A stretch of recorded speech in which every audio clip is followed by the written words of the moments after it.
Hello everyone. Today we will discuss about the MCQs on renal system, which is very important is for AIIMS exam और other exams.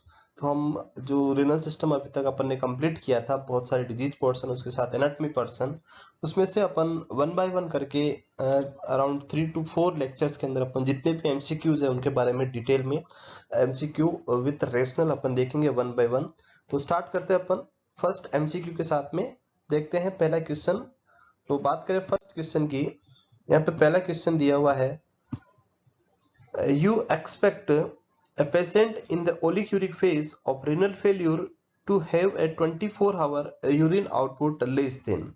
तो अपन ने जब acute renal failure और chronic renal failure पढ़ा था तो वहां मैंने ऑलरेडी आपको ये ओलिग्यूरिक फेज, डायूरेटिक फेज, जो ओलिग्यूरिक फेज थे वो आपको मैंने अच्छे से समझाया था।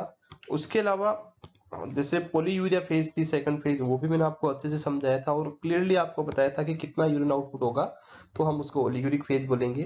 तो रिनल फेलियर के अंदर जो आपकी फेज आती है ओलिग्यूरिक फेज, इस ओलिग्यूरिक फेज के अंदर जो यूरिन आउटपुट हमें देखना होता है वो होता है, अगर 24 आवर्स के अंदर आपका यूरिन आउटपुट 400 ml से डिक्रीज है, लेस देन 400 ml है, तो उसको अपन बोलते हैं ओलिग्यूरिक फेज। तो यहाँ अपन ऑप्शन में देखेंगे 200 ml, 200 ml या उससे कम है तो उसको अपन बोलते हैं एनयूरिया, नॉट द ओलिगोयूरिया, तो ये एनयूरिया में आएगा।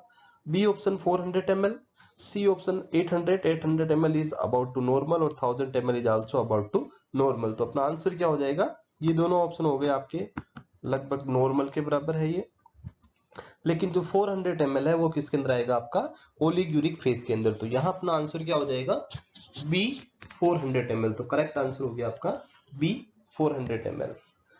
तो ये था फर्स्ट क्वेश्चन। नेक्स्ट क्वेश्चन की बात करें अपन सेकंड के अंदर, फर्स्ट क्वेश्चन में आपका आंसर हो गया, अगर 400 ml से यूरिन आउटपुट कम होता है तो उसको अपन क्या बोलेंगे, ओलिग्यूरिक फेज। अब अपन चलते हैं नेक्स्ट क्वेश्चन की तरफ। सेकंड क्वेश्चन, बात करें दूसरे क्वेश्चन की, a patient is experiencing which type of incontinence if she experience leaking urine when she cough, sneeze or lift away object, heavy object। तो जब मैंने आपको वेरियस टाइप के यूरिनरी इनकॉन्टिनेंस के बारे में बताया था, जब अपन ने इनकॉन्टिनेंस पढ़ा था और उसके अंदर अपन ने देखा था वेरियस टाइप्स के स्ट्रेस इनकॉन्टिनेंस और other reflex incontinence, overflow incontinence, अर्ज इनकॉन्टिनेंस, तो वहां अपन ने देखा था कि यहाँ पे जो क्वेश्चन में पूछा है कि पेशेंट को इनकॉन्टिनेंस हो रहा है, उसमें सिम्टम दिए हुए हैं, यूरिन लीक कर रहा है, कब, जब पर्सन कफ कर रहा है, स्नीज कर रहा है या फिर कोई हेवी ऑब्जेक्ट उठा रहा है, उस टाइम क्या हो रहा है, पर्सन को यूरिन लीकेज हो रहा है। तो ऐसी कंडीशन को अपन देखते हैं इसमें ऑप्शन में। पहला है आपके पास ओवरफ्लो इनकॉन्टिनेंस। ओवरफ्लो इनकॉन्टिनेंस की बात करें तो यहाँ पर्सन को क्या हुआ, कंटिन्यूअस ड्रिबलिंग ऑफ यूरिन देखने को मिलेगा, आपको बूंद बूंद गिरता रहेगा, क्योंकि पेशेंट का जो ब्लेडर है वो ओवर स्ट्रेच हो जाएगा ओवरफ्लो होने की वजह से, और उसकी वजह से मसल्स प्रॉपर आपका वर्क नहीं कर पाएगा। तो इसलिए ओवरफ्लो इनकॉन्टिनेंस ये नहीं हो सकता। यहाँ पे सिर्फ कब यूरिन पास हो रहा है, जब पर्सन कप कर रहा है, स्नीज कर रहा है या कोई हैवी ऑब्जेक्ट लिफ्ट कर रहा है, तो ये नहीं हो सकता है। और रिफ्लेक्स की बात करें तो वेरियस टाइप के जो रिफ्लेक्सेस होते हैं उसकी वजह से अगर पेशेंट को यूरिन लीक हो रहा है तो वो डिफरेंट कंडीशन है, यहाँ पे ये भी नहीं हो सकता है। दो ऑप्शन आपके पास बचे, एक स्ट्रेस इनकॉन्टिनेंस और दूसरा अर्ज इनकॉन्टिनेंस। अर्ज की बात करें तो अर्ज की इनकॉन्टिनेंस एक ऐसी कंडीशन है जहां पे person unable to hold urine till bathroom में जाने तक भी पेशेंट यूरिन को होल्ड नहीं कर सकता है। तो ऐसी कंडीशन को हम क्या बोलते हैं, अर्ज इनकॉन्टिनेंस। यानी पर्सन को यूरिन की फीलिंग आएगी और उसके बाद वो बाथरूम तक पहुंचने से पहले ही यूरिन पास कर देगा, तो उसको अपन बोलते हैं अर्ज इनकॉन्टिनेंस। नेक्स्ट अपन बात करें लास्ट बचा स्ट्रेस। तो ऐसी कंडीशन जिसमें पर्सन का थोड़ा सा भी स्ट्रेस इंक्रीज होता है और पर्सन को क्या हो जाता है, यूरिन आ जाता है। जैसे कफ किया तो स्ट्रेस इंक्रीज हुआ, स्नीज किया या लिप को ऑब्जेक्ट किया, तो यहाँ अपना आंसर क्या हो जाएगा, सी स्ट्रेस इनकॉन्टिनेंस। तो इस क्वेश्चन में अपना आंसर हो गया, पर्सन के अंदर किस टाइप का इनकॉन्टिनेंस है, स्ट्रेस इनकॉन्टिनेंस आपको देखने को मिल रहा है यहाँ पे। तो ये था सेकंड क्वेश्चन। बात करते हैं अगले क्वेश्चन की, थर्ड क्वेश्चन पे। नेक्स्ट क्वेश्चन है अपने पास, the most common early sign of kidney disease. कौन सा सिम्टम है जो सबसे मोस्ट कॉमनली आपको सबसे पहले किडनी डिजीज में देखने को मिलेगा? तो किडनी डिजीज की बात करें तो किडनी का मेन फंक्शन है जितने भी मेटाबॉलिक वेस्ट है उनको बॉडी से एक्सक्रीट आउट करना। तो उसी से रिलेटेड आपको सिम्टम देखने को मिलेगा। इसमें अर्ली सिम्टम देखते हैं। 4 ऑप्शन आपके पास: sodium retention, elevated blood urea nitrogen level, development of metabolic acidosis and inability to dilute or concentrate urine। तो बात करें यहाँ पे पहले ऑप्शन सोडियम रिटेंशन, तो सोडियम रिटेंशन अदर रीजन से भी हो सकता है। इट मींस ये नहीं है कि किडनी डिजीज, केवल सोडियम रिटेंशन किडनी डिजीज को इंडिकेट नहीं करता। तो ए ऑप्शन आपका आंसर नहीं हो सकता है। बात करें B option, elevated blood urea nitrogen, blood urea nitrogen या जो आपके मेटाबॉलिक वेस्ट है और वो अगर बॉडी में इंक्रीज हो रहे हैं तो ये एक इंडिकेशन होता है कि पेशेंट को क्या हो सकता है, किडनी डिजीज हो सकता है। तो ब्लड यूरिया नाइट्रोजन या एलिवेटेड ब्लड ये क्या कर सकता है, आपको मे बी क्या कर रहा है, इंडिकेट कर रहा है किसके लिए, कि पेशेंट को क्या हो सकता है, किडनी डिजीज हो सकती है। Development of metabolic acidosis is different condition, ये आपका आंसर नहीं हो सकता है। और यूरिन को डाइल्यूट या कंसंट्रेट कर पाना वो डिपेंड करता है बॉडी के अंदर जो वॉल्यूम है वो कितना है, हाइपर वॉल्यूम है या हाइपो वॉल्यूम है, उस पर डिपेंड करता है। तो ये भी आपका आंसर नहीं है। तो आंसर क्या हो जाएगा अपना, इसका correct answer B, elevated blood urea nitrogen is the early sign of kidney disease. ये था थर्ड क्वेश्चन। नेक्स्ट क्वेश्चन की बात करते हैं, fourth. What is the appropriate infusion time for the dialysate in your 38-year-old patient with chronic renal failure? यहाँ पे question पूछा गया है कि एक पेशेंट है जिसकी आपको डायलिसेट इंसर्ट करना है, रिनल फेलियर का पेशेंट है, क्रोनिक रिनल फेलियर, डायलिसेट यानी जो फ्लूइड है डायलिसिस के लिए उसको आपको अंदर इंसर्ट करना है और वो जो फ्लूइड है उसको इंसर्ट करने में कितना टाइम लगेगा। तो ये पेरिटोनियल डायलिसिस में अपन जो पेरिटोनियल डायलिसिस में फ्लूइड पेरिटोनियम में डालते हैं उसका टाइम पूछा है। तो ड्यूरिंग पेरिटोनियल डायलिसिस जो अपन फ्लूइड इंसर्ट करते हैं वो एज मतलब बहुत जल्दी फास्टली अपने को इंसर्ट करना होता है, ज्यादा डिले नहीं कर सकते। तो हमारा जो टाइम होता है, एवरेज टाइम होता है अराउंड 5 to 10 मिनट, 5 से 10 मिनट में आपको क्या करना होता है, फ्लूइड को डायलिसेट को पेरिटोनियल कैविटी में इन्फ्यूज करना होता है। तो यहाँ देखेंगे अपन 15 मिनट, 30 मिनट, 1 आवर और 2 to 3 आवर। तो आपका जो आंसर होगा यहाँ पे क्या होगा, ए 15 मिनट जो इसके नियर बाई है। तो आंसर हो जाएगा कि 15 मिनट से पहले पहले आपको क्या करना है, डायलिसेट फ्लूइड को पेरिटोनियल कैविटी में इंसर्ट करना है। तो ये था नेक्स्ट पेरिटोनियल डायलिसिस का क्वेश्चन। नेक्स्ट अपन बात करते हैं अगले क्वेश्चन पे। A 30-year-old female patient is undergoing hemodialysis with an internal arteriovenous fistula, या इसको अपन शॉर्ट में बोलते हैं AV fistula in place. What do you to prevent complication associated with device? इस डिवाइस के साथ कॉम्प्लिकेशन को प्रिवेंट करने के लिए हम क्या कर सकते हैं? तो आपके पास ऑप्शन है, insert IV line above the fistula, avoid taking blood pressure in the arm with the fistula, palpate pulse above the fistula, और report a bruit or thrill over the fistula to a doctor। तो बात करें अपन A option की, यहाँ question में option में दिया हुआ insert IV line above the fistula. तो अपन बात करें फिस्टुला की, फिस्टुला के अबव पार्ट में या फिस्टुला वाले हैंड में हम कभी भी आईवी लाइन इंसर्ट नहीं करते हैं। Do not insert IV line in fistula hand. तो ए ऑप्शन आपका गलत है यहाँ पे कि फिस्टुला वाला हैंड में हम नहीं डालेंगे, तो ये नहीं करना है हमें। बी ऑप्शन दिया है avoid taking blood pressure in the arm with the fistula. तो जो बी ऑप्शन है वो करेक्ट है कि जिस हाथ में फिस्टुला बनाया उसमें ब्लड प्रेशर मॉनिटर नहीं करना है ताकि किसी टाइप का कोई क्लॉट फॉर्मेशन या और कोई अदर कॉम्प्लिकेशन नहीं हो। तो ये करेक्ट ऑप्शन है। सी की बात करें, palpate pulse above the fistula, हमें पल्स को फील करना होता है, बट फिस्टुला जो होता है, जैसे फॉर एग्जांपल ये आपका हैंड है, इधर ये आपके फिंगर्स हैं और ये पूरा हैंड है, यहाँ पे अगर फिस्टुला क्रिएट किया है तो इस फिस्टुला के अबव यानी इस साइड में आपको पल्स फील नहीं करनी होती है। ये अबव हो गया और ये बिलो या बिहाइंड हो गया बिलो। तो हमें जो क्या करना होता है, पल्स फील करनी होती है वो बिलो की तरफ करनी होती है, नॉट द अबव। तो आपको जो पल्स फील करनी, पाल्पेट करनी है वो अबव ना करके क्या करनी है, बिलो द फिस्टुला करनी है, below not above the fistula. तो ये भी आपका क्या है, सी ऑप्शन गलत है। और नेक्स्ट है रिपोर्ट अ ब्रूट और thrill over the fistula to doctor. अगर फिस्टुला को आपने पाल्पेट किया और आपको ब्रूट या थ्रिल साउंड सुनाई दे रही है तो इट मीन्स ये एक नॉर्मल फाइंडिंग है, और नॉर्मल फाइंडिंग को हमें डॉक्टर को इन्फॉर्म करने की जरूरत नहीं होती है। हमें इन्फॉर्म तब करना है जब आपको ब्रूट या थ्रिल पाल्पेट नहीं हो रहा है। तो ये भी ऑप्शन क्या है, गलत है। तो आपका आंसर क्या हो गया यहाँ पे, B, avoid taking blood pressure in the arm with fistula. तो आंसर हो जाएगा आपका B, avoid taking blood pressure in the arm with fistula. Next अपन बात करें अगले क्वेश्चन की। नेक्स्ट क्वेश्चन है आपके पास, your patient is complaining of muscle cramp while undergoing hemodialysis. Which intervention is effective in relieving muscle cramp? बात करें during hemodialysis, तो बहुत सडनली आपका फ्लूइड और सोडियम जो है वो बॉडी से बाहर निकलता है बहुत फास्टली। तो उसकी वजह से आपको पेशेंट को क्या देखने को मिलेगा, मसल्स क्रैम्प देखने को मिलता है। तो उसको प्रिवेंट करने के लिए हम क्या कर सकते हैं, increase the rate of dialysis. अगर अपन रेट ऑफ डायलिसिस इंक्रीज करेंगे तो और ज्यादा क्या हो जाएगा, सीवियर मसल क्रैम्प होगा, मसल क्रैम्प होगा।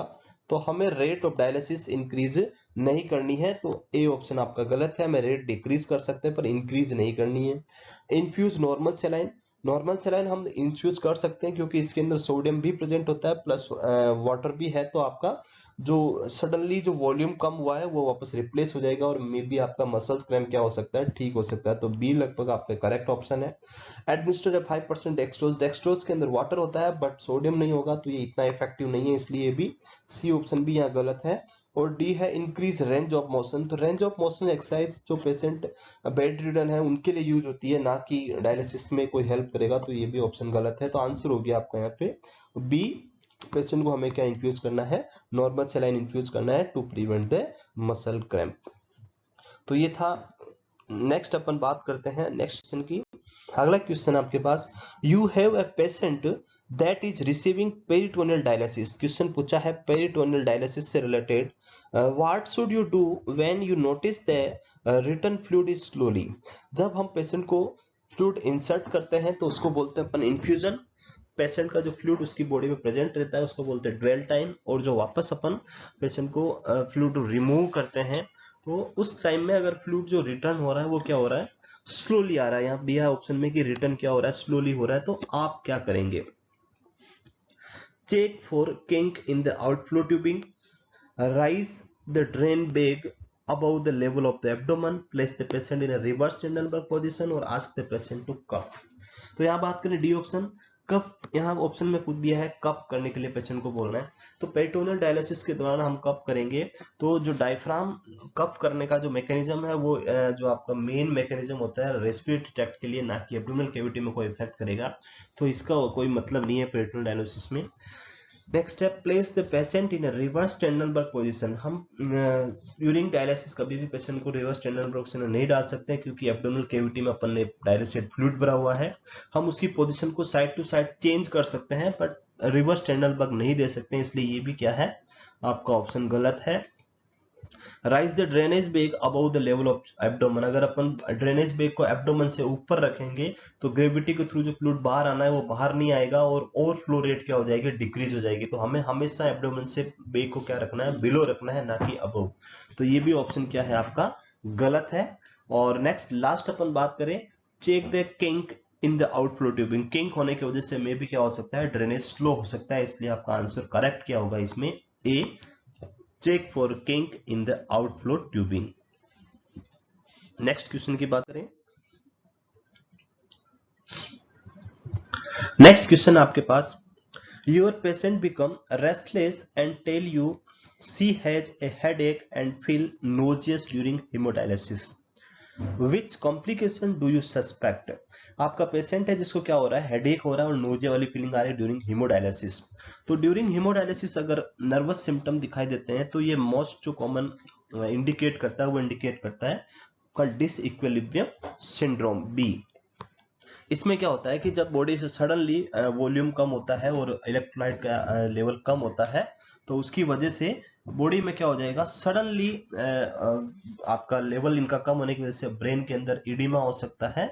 तो उसकी वजह से पेशेंट में क्या हो जाएगा, डिसइक्विलिब्रियम सिंड्रोम होगा और उसकी वजह से पेशेंट को हेडेक, नोजिया फीलिंग वाली देखने को मिलेगी। तो ये कंडीशन आपको देखने को मिल सकती है डिसइक्विलिब्रियम सिंड्रोम में। बाकी इन्फेक्शन वाली कंडीशन में ऐसे सिम्टम आपको देखने को नहीं मिलेंगे, वहां फीवर आएगा आपके पेशेंट को।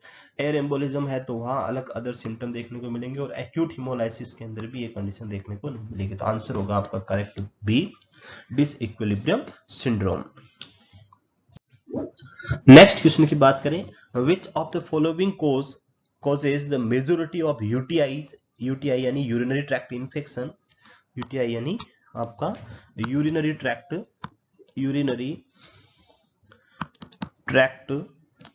Infection in hospitalise patient. तो हॉस्पिटल वाले पेशेंट में यूटीआई होने के चांसेस क्यों होते हैं, कौन सा मोस्ट कॉमन कॉज होता है, मेजर कॉज होता है, देखते हैं। Lake of fluid intake, fluid intake होने की वजह से जो आपका पेशेंट है वो हॉस्पिटलाइज होने के चांसेस, जो इन्फेक्शन होने के चांसेस इतने नहीं होते, तो ये नहीं हो सकता है। इनएडिक्वेट पेरिनियल केयर, अगर पेशेंट हॉस्पिटल में एडमिट है तो वहां पे एडिक्वेट केयर होती है पेरिनियल, ऐसा चांस नहीं है कि इनएडिक्वेट होगी, तो ये भी इतना करेक्ट नहीं है। नेक्स्ट है इन्वेजिव प्रोसीजर और आपका इम्यूनोसप्रेशन। अगर पेशेंट इम्यूनोसप्रेसेंट है तो जो बॉडी के अंदर है ऑल सिस्टम, हर जगह क्या हो सकता है, ऑल सिस्टम में इन्फेक्शन हो सकता है, न कि ओनली यूटीआई। तो सारे सिस्टम में हो सकता है, बट अगर अपन बात करें C option invasive procedure, hospital में यूटीआई होने का सबसे मोस्ट कॉमन जो कॉज होता है वो होता है कैथेटराइजेशन। कैथेटराइजेशन यानी अपन पेशेंट को कैथेटर इंसर्ट करते हैं, एक वो इन्वेजिव प्रोसीजर है, और कैथेटर की वजह से सबसे ज्यादा आपको क्या देखने को मिलेगा हॉस्पिटल्स में, यूटीआई पेशेंट में देखने को मिलता है। तो अगर कभी क्वेश्चन पूछा जाए कि यूटीआई का मोस्ट कॉमन कॉज क्या है, तो कैथेटराइजेशन या इन्वेजिव प्रोसीजर आपका आंसर हो गया सी। नेक्स्ट बात अपन, which patient at greatest risk of developing urinary tract infection. यहाँ पे भी यूटीआई का ही क्वेश्चन पूछा है कि कौन से पेशेंट में सबसे ज्यादा चांसेस होते हैं यूटीआई होने के। तो हम देखते हैं ऑप्शन में क्या ऑप्शन है, उसके बाद हम डिस्कस करते हैं। आपके पास ऑप्शन है पहला, ए 35 year women with a fracture wrist. बात करें इस वुमेन की, तो यहाँ पे रिस्ट फ्रैक्चर हुआ है, और रिस्ट फ्रैक्चर हुआ तो उसके ऐसा कोई इंडिकेशन नहीं है कि वो बेड पे ही रहेगी। रिस्ट में फ्रैक्चर है तो वो इजीली घूम सकती है, पैरों से कोई प्रॉब्लम नहीं है, बाथरूम भी जा सकती है, तो ऐसा ना कोई चांसेस नहीं यहाँ पे यूटीआई होने के इसमें। नेक्स्ट है women with 20 year women with asthma. Asthma वाले पेशेंट रेस्पिरेटरी ट्रैक्ट का इन्फेक्शन है, तो यहाँ भी चांसेस इतने नहीं है। नेक्स्ट है 50 ईयर ओल्ड पोस्ट मेनोपेजल वुमेन, और लास्ट ऑप्शन आपके पास है 28 ईयर विथ एंजाइना। एंजाइना वाले पेशेंट में भी यूटीआई होने के चांसेस इतने नहीं है। बेसिकली यहाँ पे जो एक मेन कॉन्सेप्ट है वो है कि वुमेन के अंदर अपन बात करें, वुमेन के अंदर सबसे ज्यादा हाई चांस होते हैं इंक्रीज चांस ऑफ यूटीआई, और इसका रीजन होता है कि वुमेन के अंदर जो यूरिथ्रा होता है आपका, यूरिथ्रा, वो यूरिथ्रा क्या होता है, सोल्ट होता है, और सोल्ट यूरिथ्रा की वजह से chance of infection very high होते हैं। इस इन्फेक्शन को प्रिवेंट करने के लिए फीमेल में एक और पॉजिटिव प्लस पॉइंट होता है कि फीमेल के अंदर इंक्रीज एस्ट्रोजन लेवल पाया जाता है, एस्ट्रोजन। और ये एस्ट्रोजन क्या करता है, जो आपका जो वेरियस टाइप के बैक्टीरिया होते हैं जो वेजाइनल वॉल के अंदर प्रेजेंट होते हैं, उन बैक्टीरिया की ग्रोथ को क्या करता है, हेल्प करता है। तो बैक्टीरिया प्रेजेंट कराता है ये, और इसकी वजह से decrease UTI in female. But यहाँ सी ऑप्शन की बात करें तो इस वुमेन के अंदर पोस्ट मीनोपोजल, यानी यहाँ पे मीनोपोज हो गया है, मेंस्ट्रुअल साइकिल स्टॉप हो गई है, उसकी वजह से एस्ट्रोजन का लेवल क्या हो जाएगा, एस्ट्रोजन डिक्रीज हो जाएगा। और जब एस्ट्रोजन डिक्रीज हो जाएगा तो बैक्टीरिया का जो है वो भी डिक्रीज हो जाएंगे, और उसकी वजह से चांस ऑफ यूटीआई इस वुमेन में क्या हो जाएगा, इंक्रीज होगा। तो इसलिए आंसर क्या होगा अपना सी, 50 ईयर पोस्ट मीनोपोजल वुमेन आपका क्या हो जाएगा आंसर। नेक्स्ट बात करें अगले क्वेश्चन की, your patient with chronic renal failure report प्लूराइटिस। यहाँ क्वेश्चन पूछा है आपको रिलेटेड टू प्लूराइटिस। प्लूराइटिस का सिंपल मीनिंग है स्किन के अंदर इचिंग होना due to deposition of phosphorus, skin के अंदर कैल्शियम और जो आपका फॉस्फेट होता है या फॉस्फोरस होता है उसका क्या हो जाता है, डिपोजिशन हो जाता है, और इसकी वजह से पेशेंट को क्या होने लग जाएगा, इचिंग होना स्टार्ट हो जाएगा। तो उस इचिंग को प्रिवेंट करने के लिए यहाँ पे क्वेश्चन पूछा है कि आप क्या नर्स टीचिंग करेंगे एज ए नर्स पेशेंट को। तो बात करें क्या टीचिंग करेंगे हम, रब the skin vigorously with towel. अगर अपन टॉवल से उसको रब करेंगे तो और ज्यादा स्किन ब्रेक हो सकती है, इसलिए ऐसा नहीं करना है हमें। टेक फ्रीक्वेंट बात, बार बार बात लेना, तो वो भी इस कंडीशन में इतना कोई हेल्पफुल नहीं होगा, तो वो भी नहीं करना है। Apply alcohol based emollient to the skin, alcohol based emollient नहीं अप्लाई करना है, नॉर्मल इमोलिएंट्स हम अप्लाई कर सकते हैं, तो ये भी नहीं करना है। नेक्स्ट है keep finger nail salt and clean. जो डी ऑप्शन है वो वेरी इंपॉर्टेंट है। हम पेशेंट के जो फिंगर नेल है उनको क्या रखेंगे, सोल्ट रखेंगे और उनको क्लीन रखेंगे, ताकि वो बार बार इचिंग भी करेगा तो उसकी स्किन के ब्रेक डाउन होने के डिक्रीज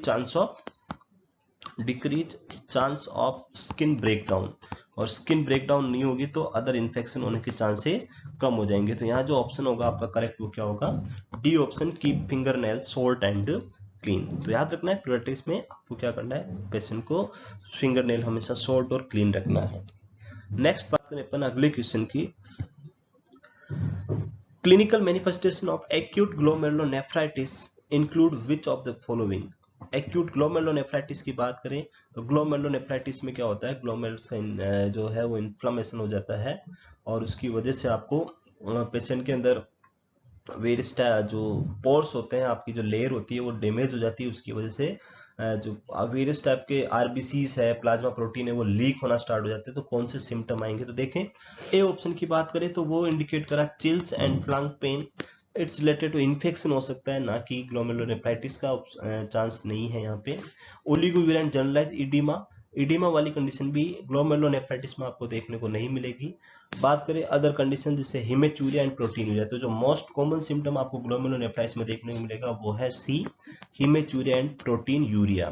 तो आपका आंसर ऑलरेडी जब अपन ने ग्लोमेरुलोनेफ्राइटिस पढ़ा था तो उसमें डिटेल में मैंने बताया था, आप वहां जाके भी लेक्चर देख सकते हैं उसके बारे में। तो आंसर क्या होगा आपका C, haematuria and protein urea.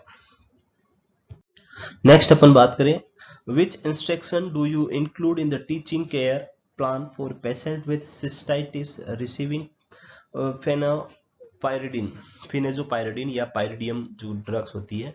पायरिडियम drug की बात करें तो ये एक टाइप की सिस्टिक एनाल्जेसिक ड्रग है जो स्पेसिफिकली ब्लेडर डिजीज में ही दी जाती है, ब्लेडर पेन के अंदर। तो इसके अंदर क्या पूछा है इन्होंने, if the urine turn orange red call the doctor, take phenazopyridine just before urination to relieve pain, once painful urination is relieved discontinue, prescribe antibiotic, or after painful urination is relieved stop taking phenopyrazine। तो यहाँ आपके पास चार option है। Option A की बात करें, यहाँ पे लिखा है कि अगर यूरिन का कलर ऑरेंज या रेड हो जाता है तो हमें क्या करना है, कॉल द डॉक्टर। तो बेसिकली ये जो ड्रग है ये ड्रग का एक नॉर्मल इफेक्ट है, इस ड्रग को लेने की वजह से यूरिन आपका ऑरेंज या रेड होगा ही, तो उसके लिए आपको कोई ज्यादा टेंशन लेने की जरूरत नहीं है, डॉक्टर को इन्फॉर्म करने की जरूरत नहीं है। Take phenazopyridine just before urination to relieve pain. Basically phenazopyridine जो है वो TDS 3 टाइम पर डे और अराउंड मोर देन 7 डेज के लिए दी जाती है। तो हमें जस्ट यूरिनेशन के बिफोर नहीं लेनी है, उसको 3 टाइम आपको लेनी पड़ेगी। तो ये भी ऑप्शन आपका गलत है, ए भी गलत, बी भी गलत। Once painful urination is relieved, discontinue prescribe antibiotic। तो बेसिकली ये एक एंटीबायोटिक नहीं है, ये क्या है, एनाल्जेसिक है, ना कि एंटीबायोटिक। तो ये भी ऑप्शन आपका क्या है, गलत है। और डी ऑप्शन की बात करें, after painful urination is relieved stop taking phenazopyridine, तो ये आपका डी ऑप्शन क्या होगा, करेक्ट होगा कि जब पेन ठीक हो जाएगा तो हमें इस ड्रग को क्या करना है, स्टॉप कर देना है। तो आंसर होगी आपका यहाँ पे डी। नेक्स्ट बात करें अगले क्वेश्चन की। नेक्स्ट क्वेश्चन है, immediately post op after a prostatectomy which complication required priority assessment of your patient। यहाँ पे क्वेश्चन पूछा है प्रायोरिटी बेस पे और वो पूछा है प्रोस्टेक्टोमी पेशेंट के लिए। बात करें इस क्वेश्चन में तो न्यूमोनिया, हेमरेज, यूरिनरी रिटेंशन और आपके पास थ्रोम्बोसिस, चार ऑप्शन है। यहाँ पे प्रोस्टेक्टोमी का पेशेंट है, न्यूमोनिया की बात करें तो वो भी पेशेंट को हो सकता है अगर प्रोस्टेक्टोमी वाला पेशेंट एडिक्वेटली कप नहीं करे, अगर वो उसको लगता है कि कप करने से पेन होगा और वो अगर कप नहीं कर रहा है एडिक्वेटली तो पेशेंट को क्या हो सकता है, न्यूमोनिया, बट इसमें टाइम लगेगा। यूरिनरी रिटेंशन होने के यहाँ चांसेस नहीं होंगे क्योंकि प्रोस्टेटेक्टोमी के बाद में हम क्या करते हैं, पेशेंट को फोलिस कैथेटर इंसर्ट डालते हैं, फोलिस रहता है, फोलिस प्रेजेंट होता है, तो उसकी वजह से यूरिनरी रिटेंशन होने के चांसेस नहीं होते हैं। और डीवीटी भी हो सकता है if patient not mobile, not move, अगर पेशेंट मूवमेंट नहीं करता है, मूव नहीं करता है, लॉन्ग टाइम तक बेड रिडन रहता है तो डीवीटी हो सकती है। तो ऐसा भी प्रोस्टेक्टोमी पेशेंट में नहीं हो सकता है। तो यहाँ पे जो मोस्ट प्रायोरिटी के बेस पर हम देखें तो क्या हो सकता है आंसर आपका B, haemorrhage is the most priority based assessment for patient in prostatectomy. तो आंसर होगा आपका बी, हेमरेज। नेक्स्ट क्वेश्चन की बात करें, नेक्स्ट क्वेश्चन है you are planning your medication teaching for your patient with UTI prescribed phenazopyridine, what do you include. यहाँ पे भी फिनाजोपायरिडीन के बारे में क्वेश्चन पूछा है, तो देखते हैं इसमें क्या ऑप्शन है। Your urine might turn be bright orange. You need to take this antibiotic for 7 days. Take this drug between meal and at bedtime and do not take this drug if you are allergic to penicillin. तो अभी मैंने already आपको बताया था इस drug के बारे में कि ये ड्रग एनाल्जेसिक ड्रग है और इसको हम मोर देन 7 डेज के लिए प्रिस्क्राइब करते हैं। टीडीएस दिया जाता है पेशेंट को और इसका जो यूरिन का कलर हो जाता है रेड या ऑरेंज कलर यूरिन देखने को आपको मिल सकता है। तो देखते हैं इस क्वेश्चन में डी ऑप्शन की बात करें, ये पूछ रहा है अगर आपको एलर्जी टू पेनिसिलिन है तो ये ड्रग एंटीबायोटिक नहीं है, इसकी वजह से पेनिसिलिन इसमें कोई रिलेशन नहीं है, तो इसका कोई मतलब नहीं है। डी ऑप्शन आपका इनकरेक्ट है। इसमें लिखा है मील और बेड टाइम के बीच में लेनी है आपको, इट मीन्स ये बोल रहा है कि आपको एक ही टाइम ड्रग लेनी है, जबकि हमें इसको क्या देनी होती है, टीडीएस देनी होती है, 3 टाइम पर डे देनी होती है। तो ये ऑप्शन भी आपका क्या है, रॉन्ग है। बी ऑप्शन की बात करें, you need to take this antibiotic for 7 days, इस ड्रग को अपने मोर देन 7 डेज देनी होती है, more than 7 days, not for only 7 days. और ड्रग की वजह से क्या हो सकता है, यूरिन ब्राइट ऑरेंज हो सकता है या रेड हो सकता है। तो ये ए ऑप्शन आपका क्या है यहाँ पे करेक्ट है। पेशेंट को बोलना है कि ऑरेंज कलर आए तो डरना नहीं है, डॉक्टर को इन्फॉर्म करने की जरूरत नहीं है, एक नॉर्मल फाइंडिंग है। तो आंसर हो जाएगा आपका A, your urine might turn bright orange colour. Next question की बात करें, अगला क्वेश्चन अपने पास, which sign indicated the second phase of acute renal failure.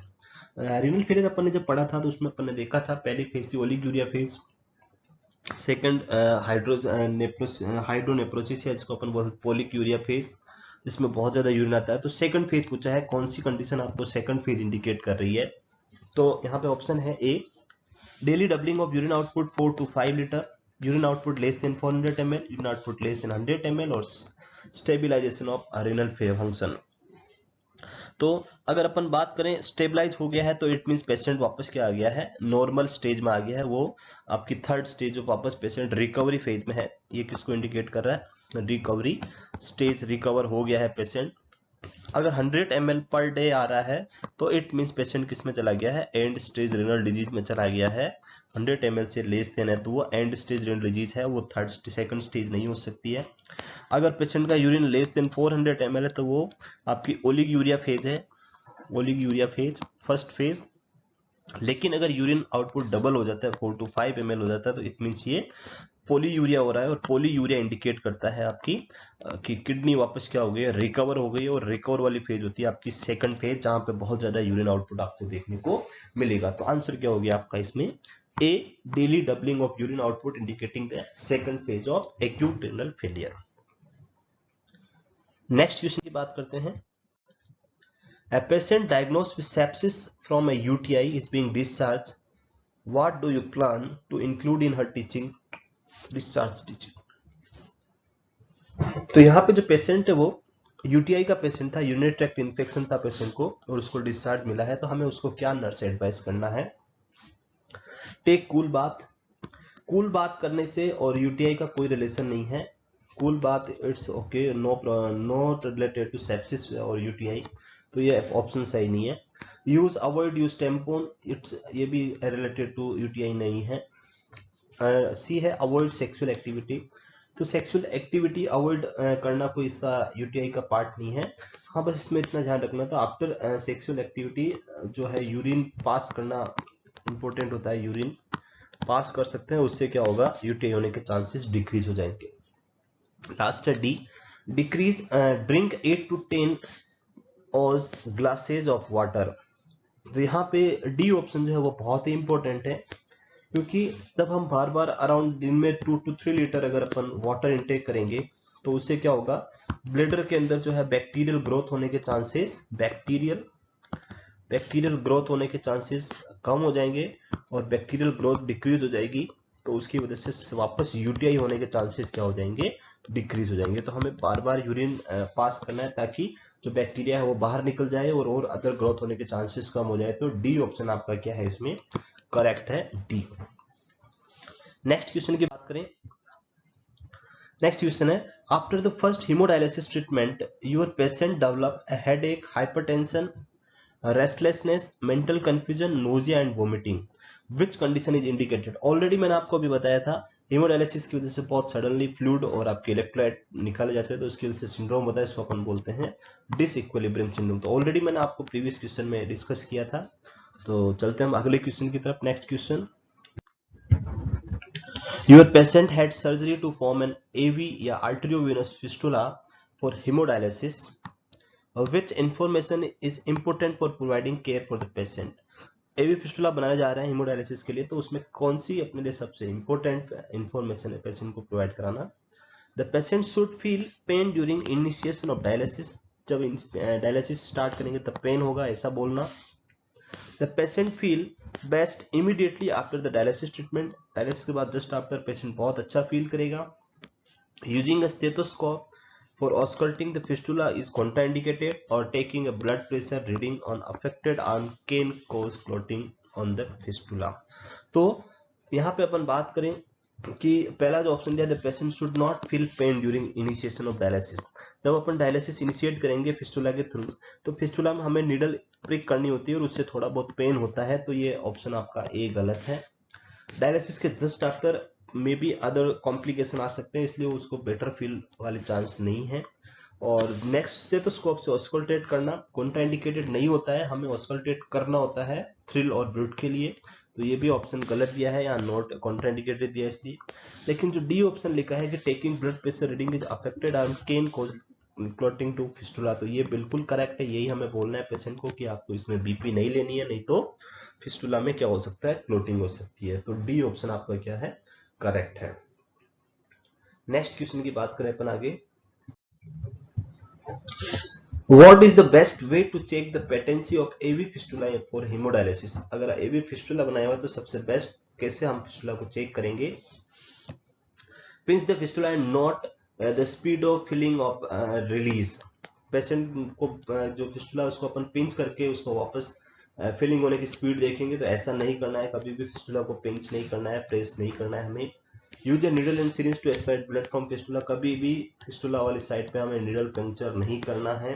Only for dialysis purpose ही हमें यूज करना है फिस्टुला को, अदर किसी भी चीज के लिए फिस्टुला को यूज नहीं करना है।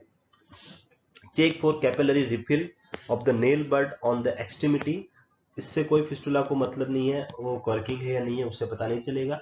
हमें क्या असेस करना है, असेस फॉर थ्रिल या आप उसको बोल सकते हो ब्रूट।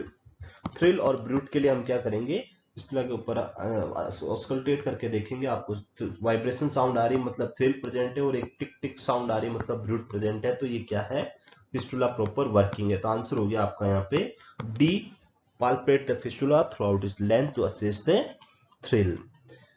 बात करें नेक्स्ट क्वेश्चन की, अगला क्वेश्चन है which cause of hypertension is the most common in acute renal failure. Acute renal failure में हाइपरटेंशन क्यों होता है, तो हाइपरटेंशन होने का एक ही कोज है, जब रेनल फेलियर होगा तो बॉडी के अंदर वॉल्यूम बढ़ेगा, और वॉल्यूम बढ़ेगा तो उसकी वजह से बीपी क्या हो जाएगी, बढ़ जाएगी। तो बी ऑप्शन क्या हो गया आपका, हाइपर वॉल्यूमिया होगा, उसकी वजह से आपका हाइपरटेंशन होगा।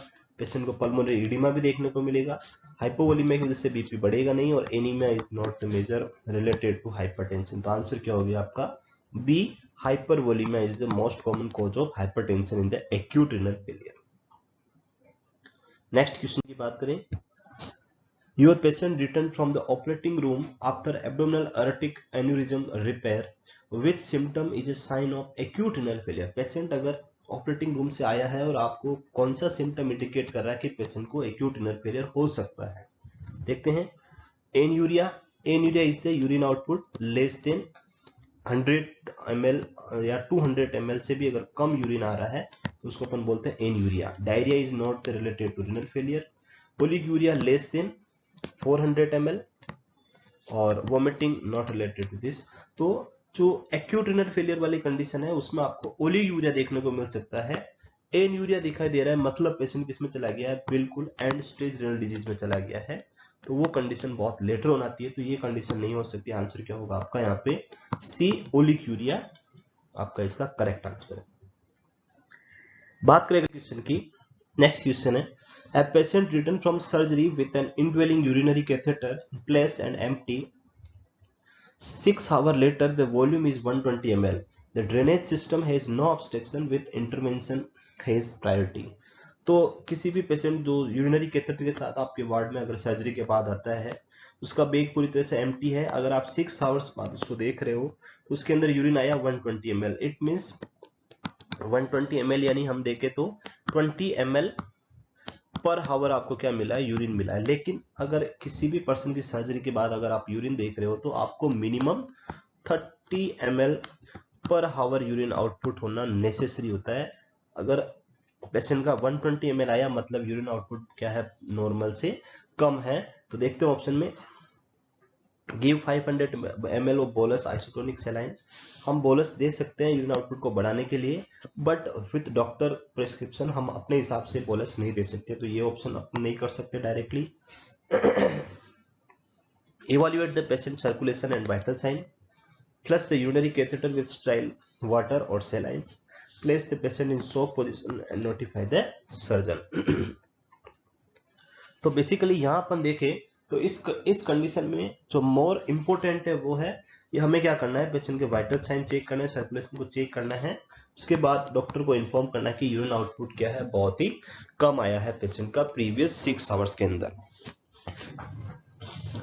अगर पेशेंट का ऑब्स्ट्रक्शन होता है कोलिस में तो उसको बिल्कुल यूरिन आउटपुट नहीं आता, इसलिए फ्लश करने से हम कुछ नहीं होगा, इसलिए सी ऑप्शन का कोई मीनिंग नहीं है यहाँ पे.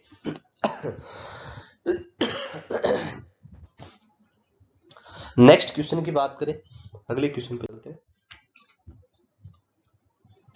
Your patient you are preparing for urinary catheterization of a trauma patient and you observe bleeding of the urethral meatus. Which action has priority? तो यहाँ पे क्वेश्चन है कि आप कैथेटर लगाने जा रहे हैं पेशेंट को, बट पेशेंट को क्या आ रहा है, यूरेथ्रल meatus से ब्लीडिंग हो रहा है, तो आप क्या करेंगे, उसको इरिगेट करना है, clean the meatus before catheterisation, check the discharge for occulted blood before catheterization, heavy lubricate the catheter before insertion, और delay catheterisation and notify the doctor. तो अगर यूरिथ्रल meatus से ब्लीडिंग हो रही है, इट मींस कहीं ना कहीं पेशेंट को इंजरी हुई है यूरिथ्रा में, तो उसकी वजह से आप कैथेटराइजेशन नहीं कर सकते अगर पेशेंट का यूरिथ्रा क्या है, इंजर्ड है. तो हमें क्या करना है, यूरिथ्राइजेशन को डिले करना है और डॉक्टर को क्या करना है, तुरंत इन्फॉर्म करना है. तो आंसर क्या होगा आपका यहाँ पे, D, delay catheterisation and notify the doctor. Next question की बात करें, which criteria is required before a patient can be considered for continuous peritoneal dialysis. तो पेरिटोनियल डायलिसिस के लिए पेशेंट का हीमोडायनेमिकली स्टेबल होना बहुत ही जरूरी होता है. तो patient must be haemodynamically stable.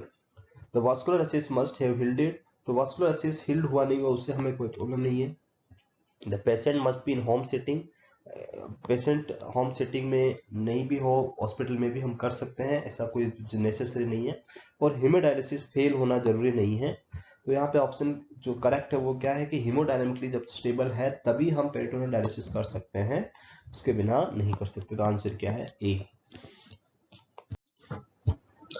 Next है, what change indicate recovery in a patient with nephrotic syndrome. Patient को नेफ्रोटिक सिंड्रोम है, नेफ्रोटिक सिंड्रोम, और रिकवरी हुई है, तो आप कैसे पता लगाएंगे. तो नेफ्रोटिक सिंड्रोम के अंदर आपको पता है पेशेंट को प्रोटीन, ब्लड के अंदर, यूरिन के अंदर आपको प्रोटीन देखने को मिलेगा. बात करते हैं इसके अंदर, A option, disappearance of protein from the urine. Urine के अंदर प्रोटीन प्रेजेंट नहीं है, तो इट मींस ये इंडिकेट कर रहा है पेशेंट क्या कर रहा है, रिकवर कर रहा है. B option, decrease blood pressure to normal. Blood pressure normal की तरफ आ गया. Increase in serum lipid level और गेन इन बॉडी वेट. तो यहाँ जो मेन इंपोर्टेंट जो सिम्टम जो आपको दिखाई देगा रिकवरी का वो है कि प्रोटीन आपको ब्लड में नहीं, सॉरी यूरिन में नहीं आ रहा है, तो इट मींस पेशेंट क्या कर रहा है, रिकवर कर रहा है. तो आंसर हो गया ए. नेक्स्ट है, पोलिस्ट्रीन सल्फोनेट या Kayexalate is used in renal failure patient. तो क्लेक्सेलेट की बात करें तो ये होता है पोटेशियम बाइंडर, के बाइंड अपन इसको बोलते हैं, पोटेशियम बाइंडर या के बाइंड से सेट आते हैं ये, जो हम यूज करते हैं पोटेशियम को बाइंड करके ब्लड से कम करने के लिए. तो करेक्ट एसिडोसिस को करेक्ट नहीं करते हैं ये. Reduce serum potassium phosphate level, exchange potassium for sodium, और प्रिवेंट कॉन्स्टिपेशन फॉर सोर्बिट्रॉल यूज। तो ये जो काइक्सलेट है, काइक्सलेट जो अपन बात करें, पॉलिस्टिन सल्फोनेट या काइक्सलेट जो आते हैं, ये अपन यूज करेंगे पोटेशियम को एक्सचेंज करने के लिए। तो आंसर हो गया आपका C, exchange the potassium for sodium.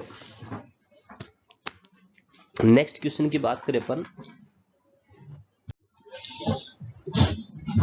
a client has a urethral catheter in place after renal surgery. A priority nursing action for the care of the patient of the urethral catheter would be। आपके patient को urethral catheter लगा हुआ है। Urethral catheter मतलब patient को जो आपकी kidney है, ये दोनों किडनी पेशेंट की, इधर से किडनी, ये यूरिथ्रा आपका, और इधर से भी आपका पेशेंट का किडनी, और ये दोनों इधर आ रहे हैं। फिर यहाँ पे पेशेंट का यूरिनरी ब्लैडर, और यहाँ से आपका ये यूरेटर और ये यूरिथ्रा, यूरेटर, यूरिथ्रा, और ये आपका ब्लैडर, और ये पेशेंट की किडनी। तो पेशेंट को क्या है कि यहाँ पे भी क्या हुआ है, एक कैथेटर डाला हुआ है, इस कैथेटर डाला हुआ है पेशेंट को डायरेक्टली, और एक यूरिथ्रल ओपनिंग ये यहाँ पे पेशेंट को पहले से ही प्रेजेंट है। तो इस कंडीशन में हमें प्रायोरिटी नर्सिंग एक्शन क्या करना है? Irrigate the catheter with 30 ml of normal saline every 8 hourly. तो यूरिथ्रल कैथेटर को हमें इरिगेट करने की एवरी 8 आवर्ली जरूरत नहीं होती है, बार बार इरिगेट नहीं करना होता है। Ensure the catheter is draining freely। ये तो इंपॉर्टेंट होता है हर जगह, किसी भी टाइप का कोई भी कैथेटर हो वो फ्रीली ड्रेन करना ही चाहिए, तो ये तो करेक्ट है। Clamp the catheter every 2 hour for 30 minute. तो क्लैंप हमें तभी करना है जब डॉक्टर ऑर्डर हो, बाकी हमें ऐसे नहीं करना है, कोई प्रायोरिटी नर्सिंग में ये नहीं आता है। और ensure that the catheter drain at least 30 ml an hour.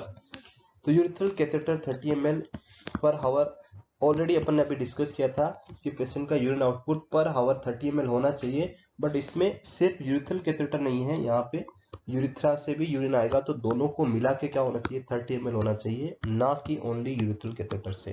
तो इसमें करेक्ट आंसर क्या होगा आपका B, ensure the catheter is freely draining. Next question की बात करें, which of the following assessment data would most likely be related to a client current complaint of stress incontinence। Patient stress incontinence complain कर रहा है, तो सबसे important data assessment में क्या होगा आपके लिए? The client intake of 2 to 3 litre per day, the client history of 3 full term pregnancy, the client age is 45 year, और the client history of competitive swimming. तो बेसिकली स्ट्रेस इनकॉन्टिनेंस होने का सबसे जो मेन रीजन होता है वो होता है जो पेल्विक मसल्स है उनका वीक हो जाना। और पेल्विक मसल का वीक होने का रीजन हो सकता है इनमें से, वो है कि अगर लेडीज की 3 फुल टर्म प्रेगनेंसी है, मतलब उसने 3 टाइम प्रेग्नेंट हुई है और उसकी वजह से पेल्विक मसल बहुत स्ट्रेच होती है और वो वीक हो गई, तो उसकी वजह से पेशेंट को क्या हो सकता है, स्ट्रेस इनकॉन्टिनेंस हो सकता है। तो आपका आंसर क्या होगा इसमें? B, the client history of 3 full term pregnancy. बात करें अगले क्वेश्चन की, नेक्स्ट क्वेश्चन है, the nurse suspect that a client with polyuria is experiencing water diuresis, which laboratory will you suggest water diuresis. Water diuresis का meaning है कि urine के अंदर बहुत ही ज्यादा वाटर प्रेजेंट है, वाटर बहुत ज्यादा प्रेजेंट है किसमें, यूरिन में।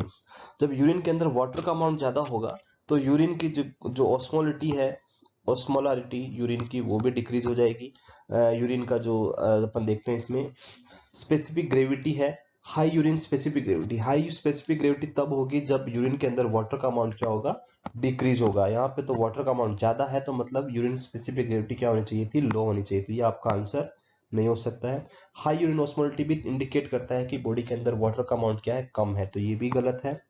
Normal to low urine specific gravity, low urine specific gravity indicate करती है कि वाटर का अमाउंट यूरिन के अंदर क्या है, बहुत ही ज्यादा है। तो ये आपका आंसर क्या होगा, सी करेक्ट होगा, डी भी नहीं है यहाँ पे। आंसर क्या हो गया, C, normal to low specific gravity indicate करेगा कि पेशेंट को वाटर डायूरेसिस हो रहा है। तो ये सारे थे रेनल सिस्टम से रिलेटेड कुछ एमसीक्यूज। नेक्स्ट अगले वीडियो हम और कुछ related to renal system MCQs है उनके बारे में डिटेल में अपन डिस्कस करेंगे। यहाँ तक आपको कोई भी डाउट है इसमें तो आप कमेंट कर सकते हैं कमेंट बॉक्स में जाके। वीडियो को ज़्यादा से ज़्यादा शेयर करें, चैनल को सब्सक्राइब करें। Thank you.